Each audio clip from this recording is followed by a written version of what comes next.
ሁሉንም ነገር አጣችሁ ለሰው ልጆች ብላችሁ ብዙ ዋጋ ከፍላችሁ መጨረሻችሁ ሆስፒታል አልጋ ላይ በብቸኝነት መሞት ቢሆንስ? ሴላ ለልብ ጓደኛዋ ሶንድራ ስትል የከፈለችው መስዋዕትነት ሁሉ ከንቱ ሆኖ ይቀረ መሰለ።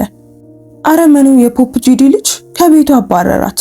ጎረቤቶቿም በድህነቷ ሲሳለቁባት እነዚያ በደረቷ የታቀፈቻቸው መንትዮች በእርግጥም ረስተዋት ይሆን ወይስ ድንገት በናጠጠ ሀብትና በታላቅ ክብር ተመልሰው ለደረሰባት በደል ሁሉ የሚገባትን ካሳ ይሰጧታል? ለክፋት የሚያደቡ ዘመዶችና በክፉ ቀን የሸሹ ወዳጆችስ መጨረሻቸው ምን ይሆን? ይህንን የጓደኝነትን ጥግና ጽናትን የሚያሳየውን የሴላን ታሪክ ስትሰሙ በእርግጠኝነት አይናችሁ በእንባ ይሞላል። እስከ መጨረሻው ተከታተሉት። ሰላም ውድ ቤተሰቦቻችን እንደምን አላችሁ? ታሪኩን ከመጀመራችን በፊት እስኪ ይህንን አስደናቂ ታሪክ ከየትኛው የዓለም ክፍል ሆናችሁ እንደምትሰሙት ኮሜንት ላይ ጻፉልን። እነዚህ ታሪኮች ምን ያህል ርቀት መጓዝ እንደሚችሉ ማወቅ ስለምንፈልግ ያላችሁበትን ሀገር ወይም የከተማችሁን ስም ጻፉልን። ታሪኩ ለብዙ ሰዎች እንዲደርስም በደግነት ላይክ አድርጋችሁ ጀምሩት። የእናንተ አንድ ላይክ ለቻናላችን እድገት ትልቅ ዋጋ አለው። እንደዚህ አይነት ታሪኮችን መስማት የምትወዱ ከሆነ ደግሞ አሁኑኑ ሰብስክራይብ አድርጉ። በየቀኑ የምንለቃቸው መሳጭ ታሪኮች እንዳያመልጧችሁ የደወል ምልክቱን ተጫኑ። አሁን በቀጥታ ወደ ታሪካችን እንመለስ። በአንድ ወቅት በአንድ ማህበረሰብ ውስጥ ሳራና ሳንድራ የሚባሉ ሁለት በጣም ጥሩ ጓደኛ ማቾች ነበሩ። እነዚህ ሁለቱ የማይነጣጠሉ እንዲሁም ሰዎች ብዙ ጊዜ እህትማማቾች እንደሆኑ ያስቡ ነበር። አብሮ አድጓል። ወደ አንድ አይነት የመጀመሪያ ደረጃ ትምህርት ቤት አልፎ ተርፎም ወደ አንድ ዩኒቨርሲቲ ሄደዋል። ትስስራቸው የማይበጠስ ነበር። ከምረቃቸው ከአንድ ዓመት በኋላ ሳራና ሳንድራ በከተማ ውስጥ ስራ ማግኘት ባለመቻላቸው ወደ መንደሩ ተመለሱ። ሳንድራ በተለይ በጣም ተበሳጭታ ነበር። እናም ስለ ሁኔታው ታማርር ነበር። ደክሞኛል ሳራ፣ ትምህርት ቤት ከዚያም ደግሞ ዩኒቨርሲቲ ደርሰናል። ያ ሁሉ ስቃይ መጨረሻው በዚህ መንደር ለመቅረት ነው? ሁሉ ጊዜ ታማርር ነበር። ሳራ የፈጣሪ ቀን ስለሚመጣ ታጋሽ መሆን እንዳለባቸው ሁሉ ጊዜ ትነግራት ነበር። ነገር ግን ሳንድራ ከዚህ በላይ መታገስ አልቻለችም።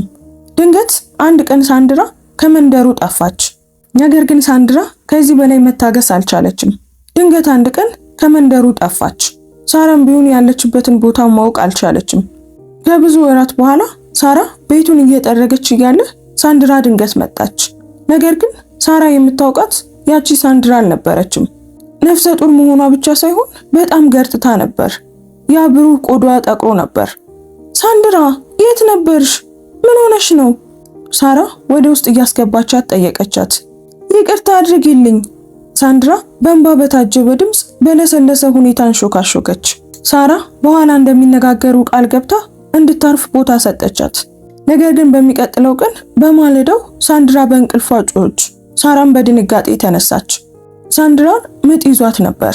ሳራ በፍጥነት እስከ አዋላጇ ቤት ድረስ ሮጠች። በዚህ ሰዓት ሰላሜን የሚያውከው ማን ነው? አሮጊቷ ሴት በሩን እየከፈተች ጠየቀች። እባክሽን ጓደኛዬን ምጥ ይዟታል፣ እርዳታሽ ያስፈልጋታል። አሮጊቷ ሴት ተከዘች። ወደ ውስጥ ገብታ አስፈላጊ የሆኑ መሳሪያዎቿን ይዛ ከሷ ጋር ሄደች። ነገር ግን እዚያ ሲደርሱ ሳንድራ አንድ ብቻ ሳይሆን ሁለት ልጆችን ወልዳ ነበር። በጣም ገርጥታና ደክማ ጓደኛዋን እያየች ተኝታ ነበር። ሳራ እየሞትኩ ነው፣ ታውቆኛል፣ በደንብ ይሰማኛል። ሳራ ማልቀስ ጀመረች። አይ እንደዚህ አትበይ ባክሽ። ነገር ግን ሳንድራ እጇን ያዘቻት። ስሚኝ ባክሽን፣ እኔን እንደተንከባከብሽኝ ሁሉ እነሱንም ተንከባከቢያቸው፣ አደራሽን፣ ልጆቼንም ተንከባከቢያቸው። ሳንድራ ደም ተፋች። እባክሽን የማምንሽ አንቺን ብቻ ነው፣ ቃል ግቢልኝ። ሳራ በፍጥነት ራሷን ነቀነቀች። እሺ ቃል እገባለሁ። ሳንድራ በፍጥነት አይኖቿን ጨፈነች። ፈገግ አለችና ነፍሷ ወጣች። ሳራ ሁለቱን ህፃናት አንድ ወንድና አንድ ሴት አይኖቿ በእንባ ተሞልቶ ተመለከተቻቸው። አሮጊቷ ሴት እርዳታ ለመጠየቅ ከመሄዷ በፊት ህፃናቱን እንዲጸዱ ረዳቻት። አሁን ሳንድራ እንዴት እንዳበቃላት ተመልከቱ። የሳንድራ አባት ጉዝ አካሏን እያዩ ተጸየፉ። ጌታዬ፣ ይህ ትክክለኛው ጊዜ አይመስለኝም፣ ስህተት ሰርታለች። አዎ ግን እነዚህ የልጅ ልጆች ናቸው አለች ሳራ አንዱን ህፃን በክንዱ አቅፋ።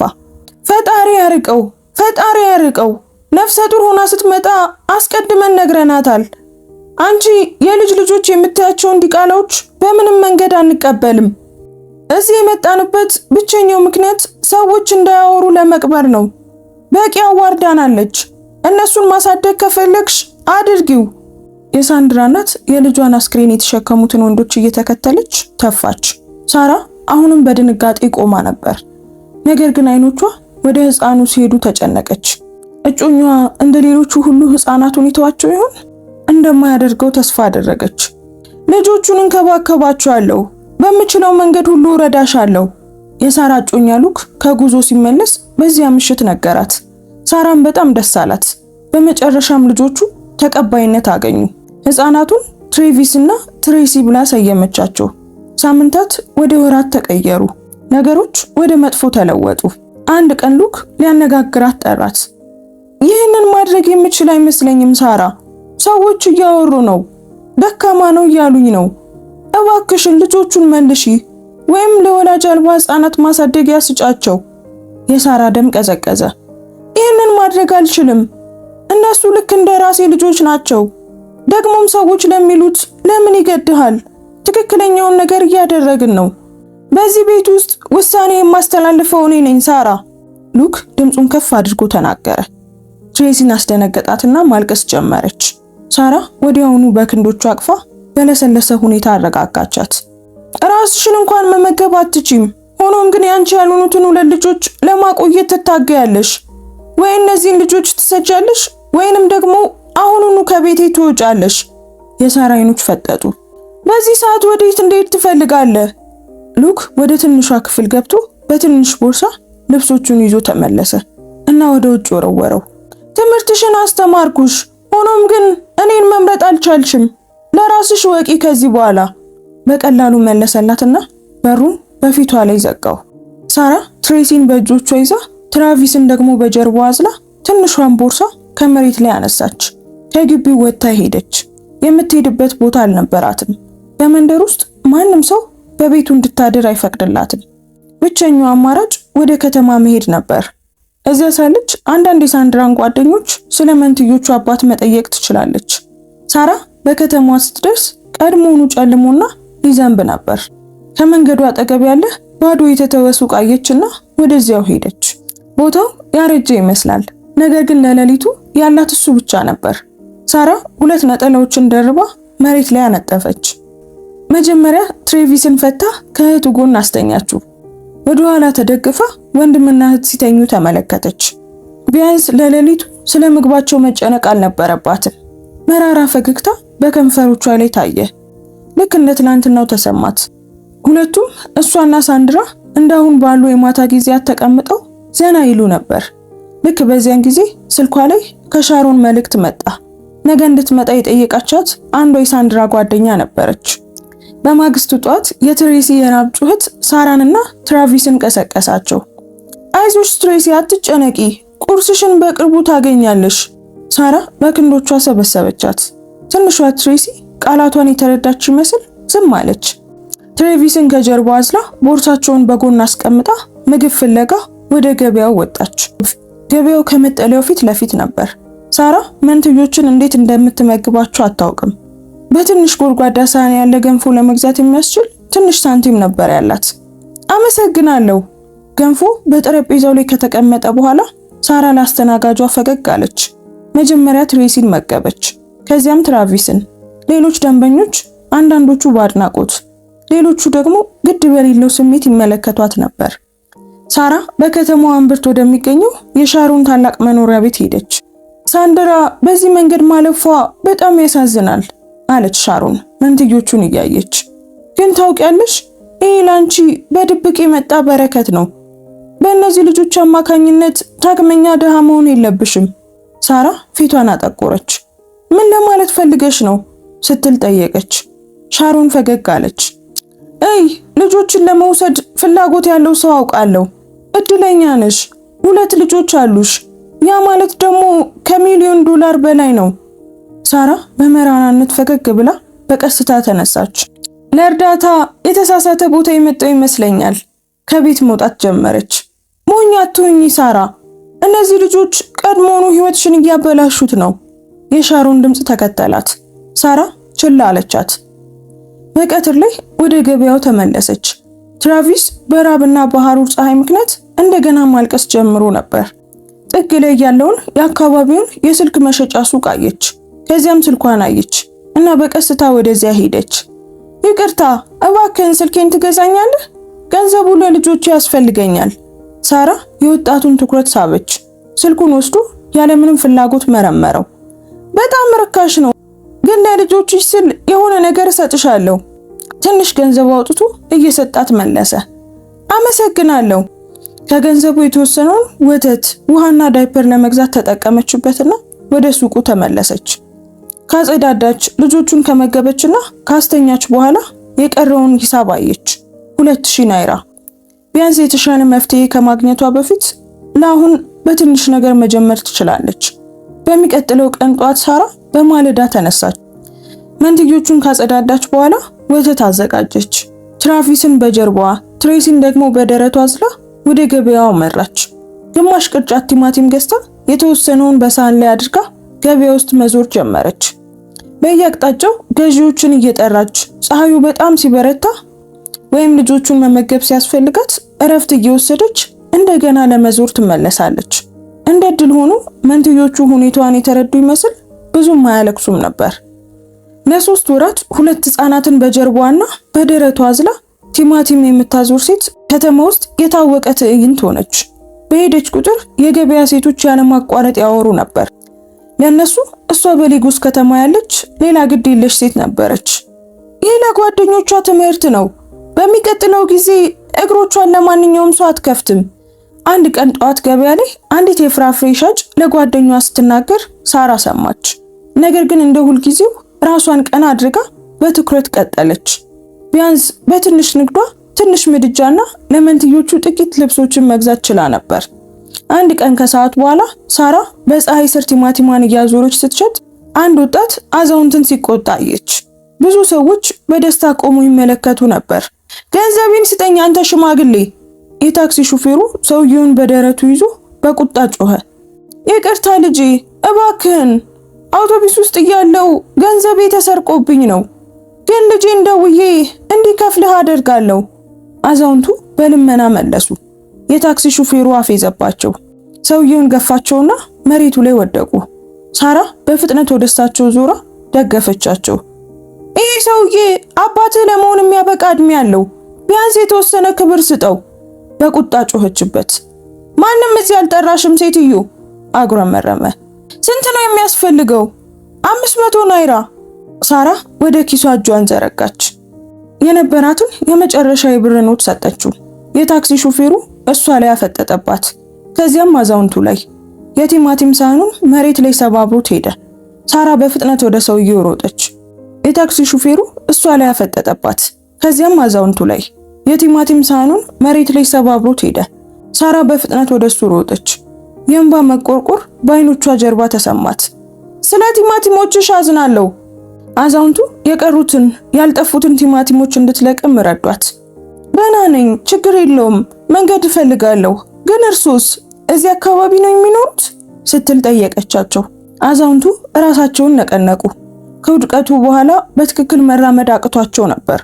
ሳራ ወደ ቤታቸው ልታደርሳቸው ጠየቀቻቸው። ፖፖጆ ከገበያው ብዙም በማይርቅ ትንሽ ጠባብና አሮጌ አፓርታማ ውስጥ ይኖራሉ። አመሰግናለሁ ወጣቷ ሴት፣ በጣም ደግነሽ። ፖፖጆ ፈገግ ብለው ተናገሩ። ትክክለኛውን ነገር ነው ያደረኩት፣ ሳራ በለሰለሰ ሁኔታ መለሰች። ልክ በዚያን ጊዜ ሁለቱም ትሬቪስ እና ትሬሲ ከፍተኛ ጩኸት አሰሙ። አሁን መሄድ አለብኝ ጌታዬ፣ ራስዎን ይጠብቁ። ሳራ ለመሄድ ዞር እያለች ተናገረች። የራባቸው ይመስለኛል፣ እባክሽን ተቀመጪ፣ ላንቺና ለህፃናቱ የሆነ ነገር ላቀርብላችሁ።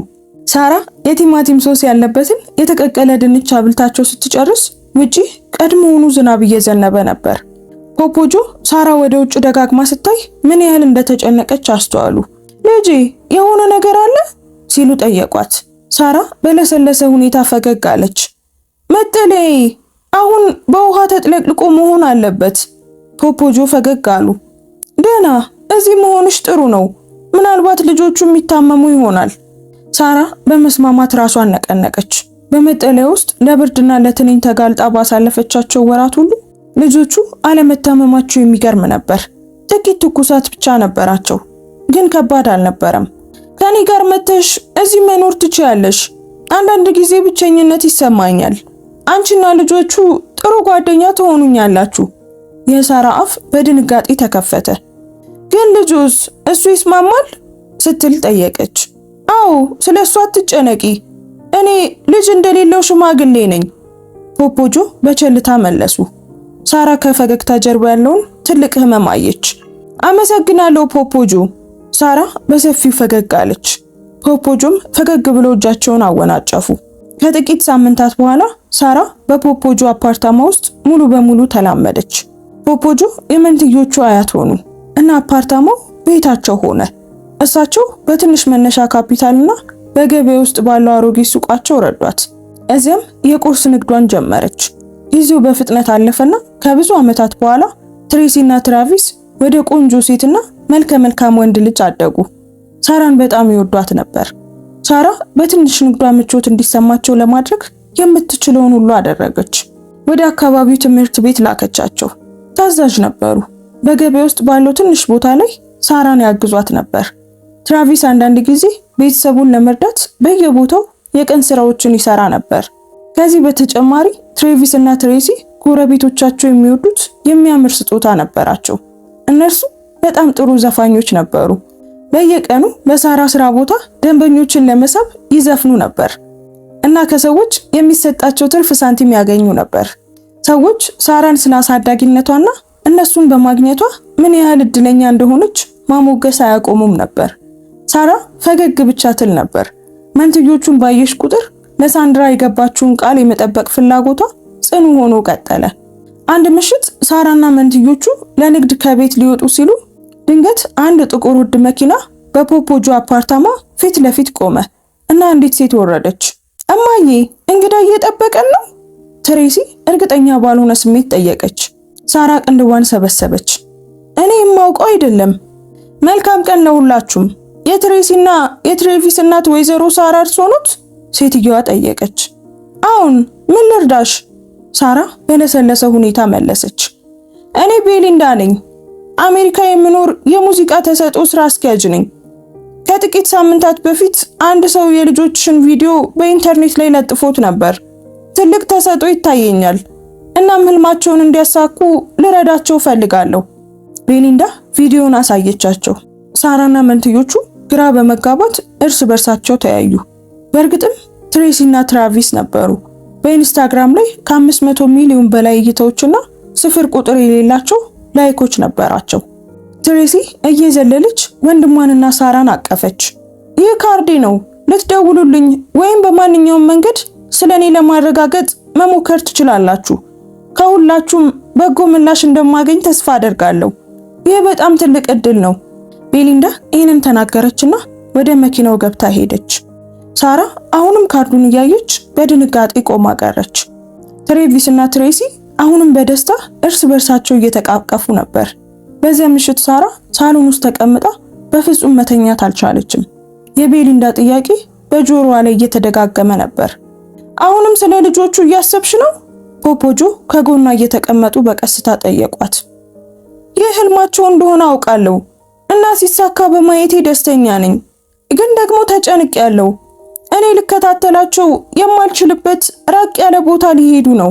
ገና በጣም ወጣቶች ናቸው ፖፖጆ በትንሹ ፈገግ አሉና እጇን ያዙ። በጣም ትጨነቂያለሽ። ወጣት ሊሆኑ ይችላሉ፣ ግን እነዚያ ልጆች ኃላፊነት መውሰድ ማለት ምን እንደሆነ ያውቃሉ። ደግሞም ይህንን እድል መከልከል የወደፊት ህይወታቸውን ወደ ኋላ እንደመጎተት ይቆጠራል። ያንን እንደማትፈልጊ ደግሞ እርግጠኛ ነኝ። ሳራ ከንፈሯን ነከሰች። አውቃለሁ ፖፖጆ፣ ከነሱ መራቅ አልለመድኩም፣ ለዛ ነው እያለች እንባ ከጉንጮቿ ላይ ፈሰሰ። በበሩ ላይ ሲያዩ የነበሩት ትሬሲና ትራቪስ ወጡና አይኖቻቸውን በእንባ ሞልተው አቀፏት። እማዬ፣ ይህ ነገር ካሳዘነሽ አንሄድም፣ ትሬቪስ ተናገረ። ሳራ በለሰለሰ ሁኔታ ፈገግ አለች። ተጨማሪ እንባዎች እየወረዱ ነበር። አይ፣ ህልማችሁን ከመከተል አላስቆማችሁም። ራሳችሁን ለመጠበቅ ብቻ ቃል ግቡልኝ። እሺ እማዬ፣ ሁለቱም መለሱ። ሳራ እንደገና አቀፈቻቸው። ትኩስ እንባዎች በጉንጮቿ ላይ እየወረዱ ነበር። ከአንድ ሳምንት በኋላ ሳራ ለቀለባቸው ዝግጅት ቁጠቧን በሙሉ ተጠቀመች። ቤሊንዳ ከጥቂት ቀናት በኋላ ተመልሳ ትሬሲንና ትራቪስን ወደ አየር ማረፊያ ለመውሰድ መጣች። ሳራ ወደ ኋላ ቀረች። መኪናው በሄደ ቁጥር አይኖቿ እየረጠቡ እየራቀ የሚሄደውን መንገድ ተመለከተች። ወራቶች አለፉ።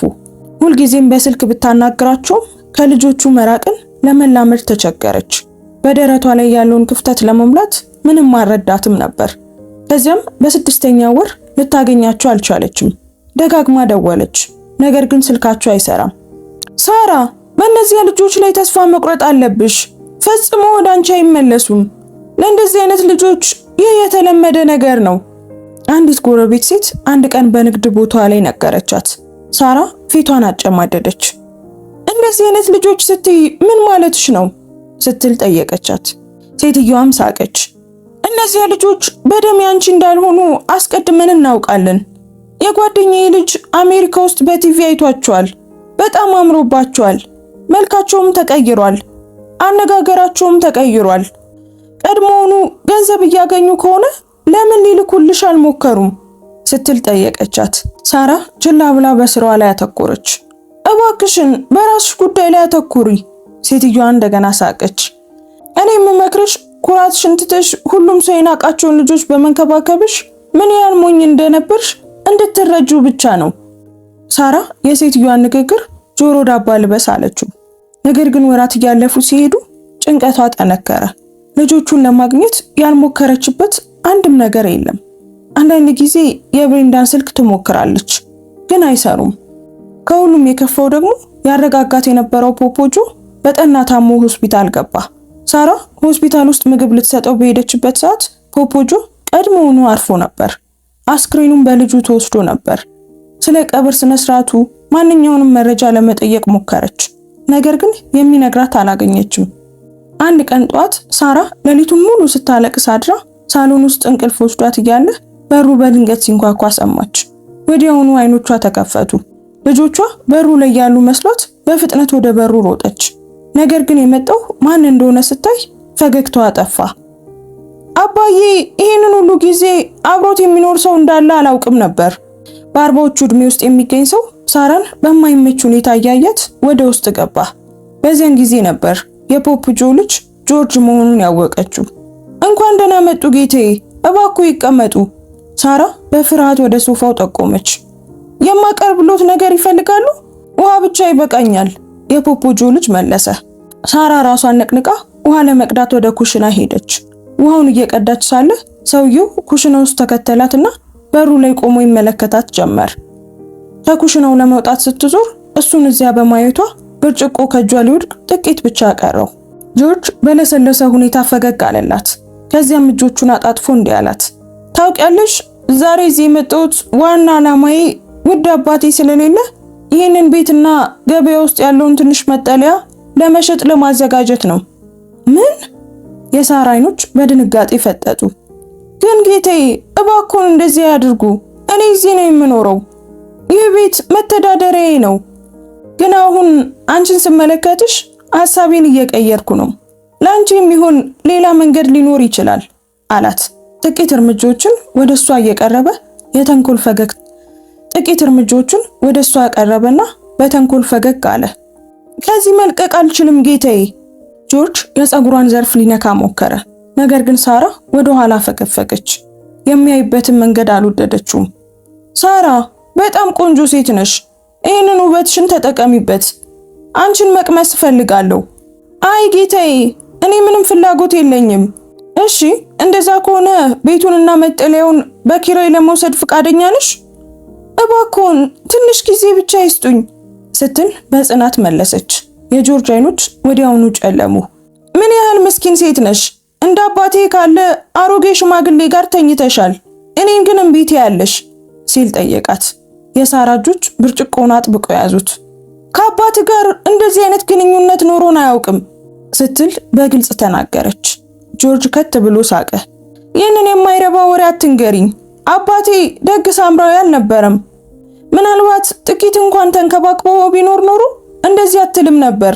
ስትል መለሰችለት። ጆርጅ በቁጣ እጁን ጨበጠ። ከኩሽናውም ወጣ። ውሳኔሽን ወስነሻል። እንግዲያውስ እቃሽን ሰብስቢና አሁኑኑ ከዚህ ውጪ ሲል በቁጣ ጮኸባት። አይ እባክዎ ልጆቼ እዚህ ነው የሚኖሩት እና የሚሄዱበት ቦታ የለኝም። ሳራ በጉልበቷ ተንበርክካ እግሩን ያዘች። አይኖቿን በእንባ ተሞሉ። ይህ የኔ ጉዳይ አይደለም። ወህኒ ቤት ከመወርወርሽ በፊት አሁኑኑ ከዚህ ውጪ። ጌታዬ እባክዎ በፈጣሪ ስም እለምኖታለሁ። ሳራ መለመኗን ቀጠለች። እሱ ግን ቅንጣት ያህል እንኳን አራራላትም። ከዚያም ቆመችና ወደ ክፍሏ ገብታ ጥቂት የራሷንና የልጆቿን ዕቃዎች ሰበሰበች። ከቤት ከመውጣቷ በፊት በእንባ በተሞሉ አይኖቿ ቤቱን ለመጨረሻ ጊዜ ቃኘችው። አንድ መጠጥ ቤት ውስጥ 3 ሴቶች ሳራን ከቦርሳዎቿ ጋር አዩት። ያቺ ሳራ አይደለችም እንዴ? አንደኛዋ ወደ ሳራ እያመላከተች የሌሎቹን ትኩረት ሳበች። እውነትም እሷ ናት። ሌሎች ሁለቱም በደስታ ተቀበሉት። ሳራ በመጨረሻም ከቤት ተባረርሽ? አንዷ ጎረቤቷ በፌዝ ጠየቀቻት። ይገባሻል። ሁልጊዜም ጎበዝ እናት ነኝ ብለሽ ታስቢያለሽ። ልጆችሽም ፍጹም እንደሆኑ ትናገሪያለሽ። አሁን የት አሉ? ለምን አይረዱሽም? ከፖፖጆ ጋር ተኝተሽ እዛ ቤት መቆየት ችለሽ ነበር። ቀጥሎ ደግሞ የትኛውን አዛውንት ነው የምታታሊው? የተቀሩት ሴቶች ሳቁ። ሳራ ችላ ብላ ስታልፋቸው ከአይኖቿ ተጨማሪ እንባዎች ፈሰሱ። ይህ በእንዲህ እንዳለ በፖፖጆ ቤት ሳራ እንደወጣች አንድ ሰው ሊፈልጋት መጣ። እሷ ሚስቴ ናት፣ ይህም ቤቴ ነው። ጎረቤቶችን መጠየቅ ትችላለህ። የዚህ ቤት ባለቤት እኔ ነኝ። እሷም እዚህ ነው የምትኖረው። ጆርጅ የመጣውን ዕቃ እያየ ለፖሊስ አስረዳ። ፖስተኛው በጥርጣሬ ተመለከተው። ጆርጅ ሳቀ። ምን ያስፈራሃል? የማዋሽ መስሎ ነው? ካላመንከኝ ከገበያ እስክትመለስ ድረስ መጠበቅ ትችላለህ። አያስፈልግም ጌታዬ አለና ሳጥኑን ለጆርጅ ሰጠው። ወዲያውኑ እንደሄደ ጆርጅ በሩን አጥብቆ ዘጋና ሳጥኑን በፍጥነት ከፈተው። በውስጡ 2 ኢንቨሎፖች ነበሩ። አንደኛው ደብዳቤ የያዘ ሲሆን እሱን ለመክፈት አልተጨነቀም። ሁለተኛው ላይ ግን የጆርጅ አይኖች በስስት ፈጠጡ። ኢንቨሎፑ በሺዎች በሚቆጠሩ ዶላሮች ወፍሮ ነበር። በጣም ጥሩ፣ በመጨረሻም ከሳራ የሆነ ነገር አገኘው ማለት ነው በማፌዝ ፈገግ አለ። ሳራ ለሰዓታት ዝም ብላ ተጓዘች። ጓደኞቼ ናቸው ብላ ያሰበቻቸው ሰዎች በሙሉ ለጥቂት ቀናት እንኳን ሊቀበሏት ፈቃደኛ አልሆኑም። በመጨረሻም አንድ የቆየ ቤተክርስቲያን ህንፃ ላይ ቆመች። በውስጡ ጥቂት ሰዎች ጸሎት እያደረጉ ነበር። ሳራ ማንም ሳያያት ወደ ውስጥ ገባች። ፎቶግራፍ ይዛ ወንበሯ አጠገብ ተንበርክካ አይኖቿን ጨፈነች። ምንም ቃል ባትናገርም እንኳን እንባ ከጉንጮቿ ይፈስ ነበር። አምላኬ ሆይ እባክህን ልጆቼን ጠብቅልኝ፣ ምንም አይነት ጉዳት እንዳይደርስባቸው አድርግ ስትል አንሾካሾከች። ስለ ራሷ ግድ አልነበራትም። ህይወት ያመጣባትን ሁሉ ለመቀበል ዝግጁ ነበረች። ነገር ግን ልጆቿ እንዴት እንደሆኑ ማወቅ አለመቻሏ ደረቷን በኃይል ይወጋት ነበር። እመቤት እባክዎን አሁን ቤተክርስቲያኑን መዝጋት አለብን። አንዲት ወጣት ትከሻዋን ነካችው። ሳራ በድንጋጤ ነቃች። ለሰዓታት ተኝታ ነበር። በጣም ጨልሟል። ይቅርታ አድርጊልኝ ሳራ መለሰች። ቦርሳዎቿን አንስታ በቀስታ ወደ በሩ አመራች። ወጣቷ ልጅ ለመውጣት ማመንታቷን ብታስተውልም ለመጠየቅ ግን አልፈለገችም። የእንጨት በሩ ከኋላዋ ሲዘጋ ሳራ ዙሪያዋን ተመለከተች። የሚታይ ሰው አልነበረም። በረንዳው ላይ ተቀመጠች። ግድግዳው ላይ ተደግፋ ፎቶግራፉን ደረቷ ላይ አጥብቃ ይዛ እንቅልፍ ወሰዳት። ከአንድ ወር በላይ የቤተ ክርስቲያኑ በረንዳ የሲላ አዲሱ መኖሪያዋ ሆነ። ማለዳ ላይ የቤተ ክርስቲያኑ በር ሳይከፈት ማንም ሳያያት ትመጣለች። ስራ ወይም የሚበላ ምግብ ፍለጋ ትዞራለች፣ ግን ምንም አታገኝም ነበር። አንዳንድ ቀናት ቤተክርስቲያኑ ፊት ለፊት ምግብ ለመቀበል ከሚቆሙ ለማኞች ተርፎ አንዳንድ ቀን ቤተክርስቲያኑ ፊት ለፊት ምግብ ለመቀበል ከሚቆሙት ለማኞች ተርታ የመሰለፍ እድልን ታገኝ ነበር። እድለኛ ባልሆነችባቸው ቀናቶች ደግሞ በተራበ ሆዷ ትተኛለች። ነገር ግን በማንኛውም ሁኔታ ጸሎት ለማድረግ ወደ ቤተክርስቲያኑ ሳትገባ አንድም ቀን አያልፍም ነበር። አንድ ቀን ሳራ ለጸሎት በገባችበት ወቅት ያቺው ወጣት ልታነቃት መጣች። ነገር ግን አንድ ያልተለመደ ነገር ተፈጠረ። እመቤት ስትል ለሶስተኛ ጊዜ ጠራቻት። ሳራ ግን አልነቃችም። ራሷን አቀርቅራ እንቅልፍ የወሰዳት ትመስል ነበር። ጌታዬ፣ እዚህ የሆነ ችግር ያለ ይመስለኛል። ወጣቷ በፍጥነት ለአንዱ የሥራ ባልደረባ ነገረችውና እሱም ወደሷ ሮጠ። ምን ሆነ? አላውቅም ስትል በቅንነት መለሰች። ቀደም ብላ ስትገባ ይቻታለሁ። የታመመች ትመስል ነበር። ከሌሎች የቤተክርስቲያን ሰራተኞች ጋር በመሆን ሳራ በፍጥነት ወደ ሆስፒታል ተወሰደች። ከሰዓታት በኋላ ዶክተሩ ሳራ ለረጅም ጊዜ ለቅዝቃዜ በመጋለጧ ምክንያት በብርድ በሽታ እየተሰቃየች መሆኗንና ሁኔታው ሳይባባስ አፋጣኝ ሕክምና ማግኘት እንዳለባት አረጋገጠ። ማን እንደሆነች ወይም የምትጠራው ዘመድ እንዳላት ማንም አያውቅም ነበር። ከሁሉም በላይ ደግሞ እሷ አሁንም በኮማ ውስጥ ነበረች። ከ3 ቀናት በኋላ ሳራን ያገኘቻት የቤተክርስቲያኗ ልጅ በሳራ ሁኔታ እረፍት አጣች። ቤተክርስቲያን ለማዋጣት ቢሞከርም ገንዘቡ ለትክክለኛው ሕክምና በቂ አልነበረም። ዶክተሮቹ በሆስፒታሉ ፖሊሲ መሰረት ሊረዷት ፈቃደኛ አልሆኑም። የሳራን ሁኔታ ለመገናኛ ብዙሃን በማጋራት ወይም ለዘመዶቿ እንዲደርስ የማድረግ ሐሳብ መጣላት። ቀናት አለፉ። ነገር ግን ምንም አይነት አዎንታዊ ምላሽ አልተገኘም። የሚያሳዝኑ አስተያየቶችና የመልካም ምኞት መግለጫዎች ብቻ ነበሩ። ይህ በእንዲህ እንዳለ ከጥቂት ቀናት በኋላ 3 ዘመናዊ ኤስዩቪ መኪኖች በአቧራማው መንገድ ላይ ነድተው በፖፕ ጆ አፓርታማ ፊት ለፊት ቆሙ። ጎረቤቶቹ ምን እየተፈጠረ እንደሆነ ለማወቅ ተሰበሰቡ። ነገር ግን ነገሩ ለሁሉም ሰው አስገራሚ ነበር። ከውድ መኪኖቹ የወረዱት ትራቪስ እና ትሬሲ ነበሩ። ሁለቱም ውድ የሆኑ ልብሶችን ለብሰዋል። ቢሊዮነሮች ይመስላሉ። ለምንድን ነው እዚህ ማንም የሌለው? በሩ ተቆልፎ በማየቷ ትሬሲ ጠየቀች። በመጠጥ ቤት ውስጥ ሳራን ካፌዙባት ሴቶች አንዷ በትህትናና በሚያሳዝን ፈገግታ የትሬሲን እጆች ያዘች። ልጄ፣ እናንተ ከሄዳችሁ በኋላ ብዙ ነገሮች ተከስተዋል። ፖፖ ጆ ሞቷል እና ልጁ እናታችሁን ከቤት አስወጣት። ምን? ትሬቪስ በድንጋጤ ጮኸ። እኛ ልንወስዳት ሞክረን ነበር፣ እሷ ግን እምቢ አለችን። እኛ ልናስጠጋት ሞክረን ነበር፣ እሷ ግን እምቢ አለች። እናንተ ጋር መሆን ትፈልግ ነበር ስትል ሌላኛዋ ሴት ዋሸች። ትሬሲ በእንባ ተጥለቀለቀች። እሺ አሁን እናቴ የት ናት? ኦ አምላኬ!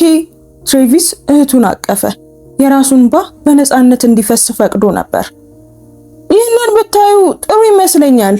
ከህዝቡ መካከል አንድ ወጣት ስልኩን ለትሬቪስ ሰጠው። ስልኩ ከእጁ ሊያመልጥ ጥቂት ቀርቶት ነበር። ያቺ የቤተክርስቲያኗ ሴት ለሳራ እርዳታ እንዲደረግላት የለጠፈችው መልእክት ነበር። ትሬቪስ እና ትሬሲ በፍጥነት ወደ ሆስፒታሉ ተጣደፉ። እማዬ! ትሬሲ አልጋው ላይ ራሷን ስታ የተኛችውን ሴት ስታይ ተጣራች። አለቀሰች።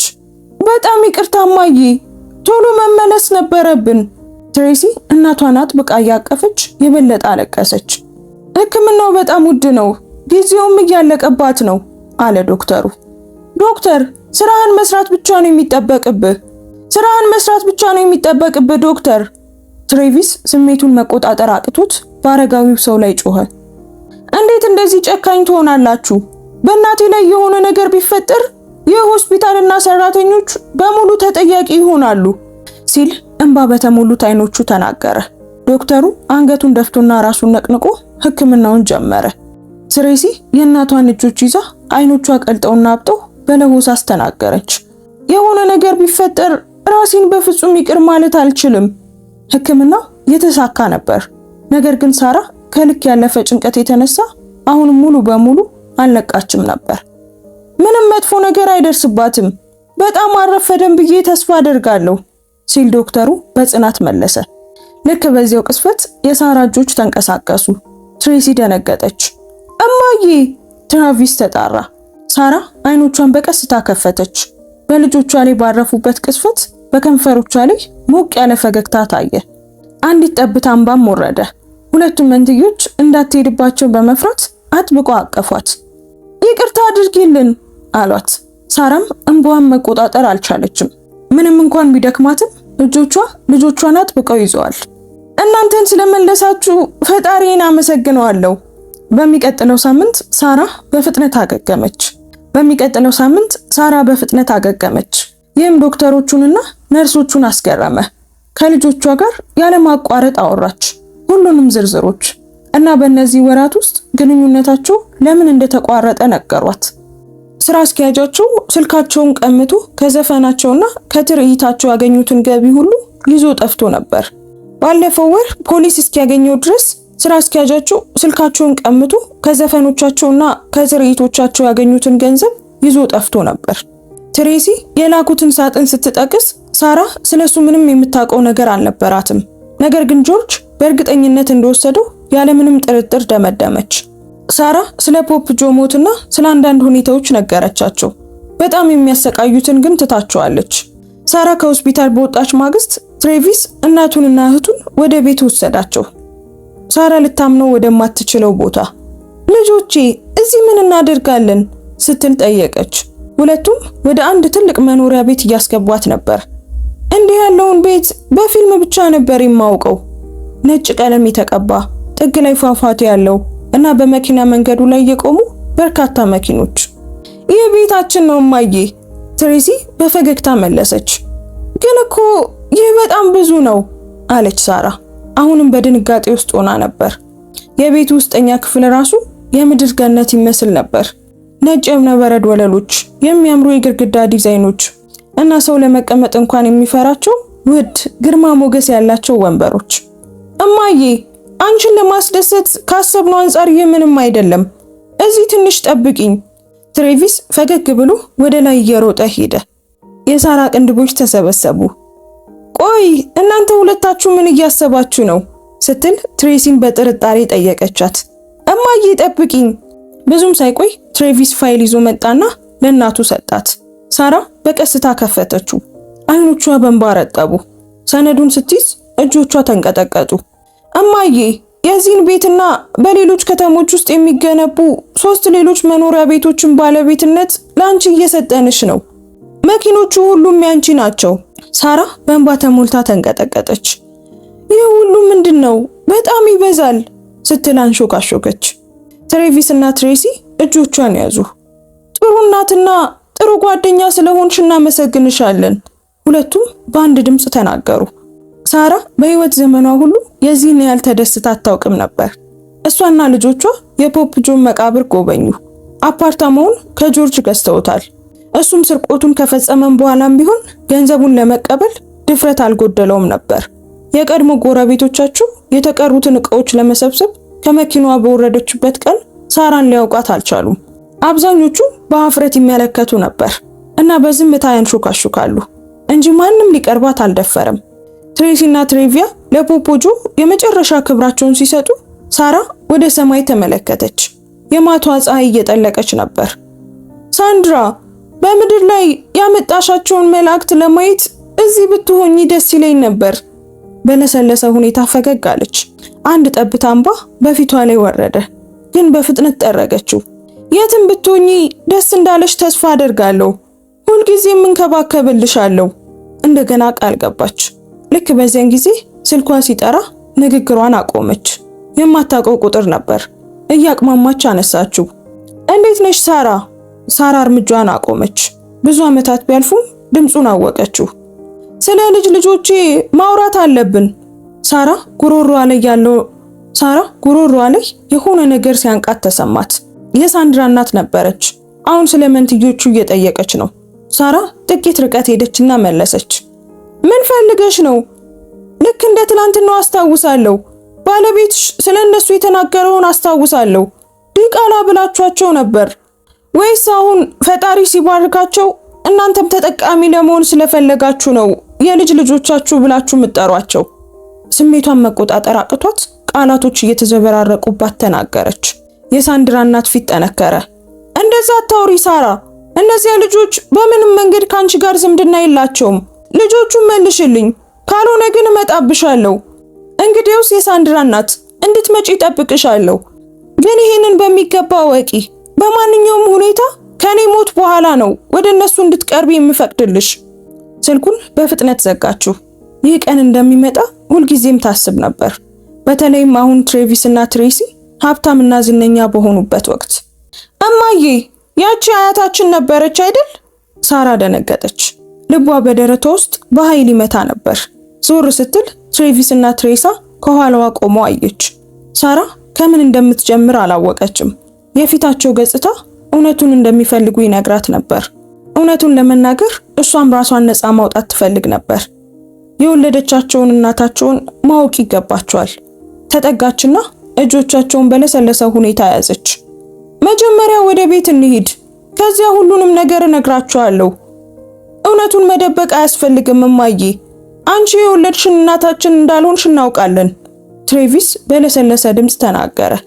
የሳራ አይኖች በድንጋጤ ተከፈቱ። እኛ በዚህ ደስተኛ ነን። ማን እንደወለደን ምንም ለውጥ አያመጣም። ማንም ባልፈለገን ጊዜ በህይወት እንድንቆይ ያደረግሽን አንቺ ብቻ ነሽ። ይሄንን ግን እንዴት አወቃችሁ? ግራ በመጋባት ጠየቀች። አንድ ቀን ቤት ውስጥ አንቺና ፖፖጆ ስታወሩ ሰምተናል፣ ትሬቪስ መለሰ። ጥፋተኝነት በፊቷ ላይ ታየ። ስለደበቅኳችሁ በጣም ይቅርታ። እንዲያውም በዛ መንገድ ስላወቃችሁ በጣም ይቅርታ። በእኔ ላይ ብትቆጡም እረዳለሁ። እንዲሁም እውነተኛ ዘመዶቻችሁን ለማወቅ ብትፈልጉም እረዳለሁ። አንቺና ፖፖጆ ብቻ ናችሁ ዘመዶቻችን። እማዬ፣ ሁሉም ሰው በናቀን ጊዜ አንቺ በክፉም በደጉም ከጎናችን ቆመሻል። ደማችን ነን የሚሉ ሌሎች ሰዎችን ማወቅ አንፈልግም፣ ትሬሲ በጽናት መለሰች። ሳራ ተመሳሳይ እይታ የነበረውን ትሬቪስን ተመለከተች። በጣም ወዳችኋለሁ ስትል አንሾካሾከች። ሁለቱንም አጥብቃ አቀፈቻቸው። እነሱም በተመሳሳይ ሙቀት መለሱላት። እኛም እንወድሻለን እማዬ፣ አንቺ ምርጥና ድንቅ እናት ነሽ፣ ትሬሲ በደስታ ተናገረች። ሳራ ሳቀች። አይኖቿን ጨፍና ደጋግማ አቀፈቻቸው። በመጨረሻም በብዙ ፈተናዎች የተሞላው ጉዞ ፍጹም ሆኖ ተጠናቀቀ። ይህ ታሪክ የሚያስተምረን ቤተሰብ በደም ብቻ የማይመሰረት መሆኑ ነው። አንዳንዴ እናንተ ከፍ እንድትሉ ዋጋ የሚከፍሉላችሁ ሰዎች ከእናንተ ጋር ዝምድና ላይኖራችሁ ይችላል። ሁሉም ጓደኝነት ከንቱ አይደለም። አንዳንዶቹ ሊጠበቁ የሚገባቸው ናቸው። እስኪ አሁን እናንተ ንገሩኝ፣ ከዚህ ታሪክ ምን ትምህርት አገኛችሁ? ኮሜንት ላይ ሐሳብ አስተያየታችሁን ጻፉልን። ታሪኩን ከወደዳችሁትና ጥሩ ጓደኝነት አሁንም ድረስ አለ ብላችሁ የምታምኑ ከሆነ ላይክ እና ሼር አድርጉት። እንደዚህ አይነት መሳጭ ታሪኮችን መስማት የምትወዱ ከሆነ ደግሞ አሁኑኑ ሰብስክራይብ አድርጉ። በየቀኑ የምንለቃቸው ታሪኮች እንዳያመልጧችሁ የደውል ምልክቱን ተጫኑ። እናመሰግናለን። ቸር ቆዩን።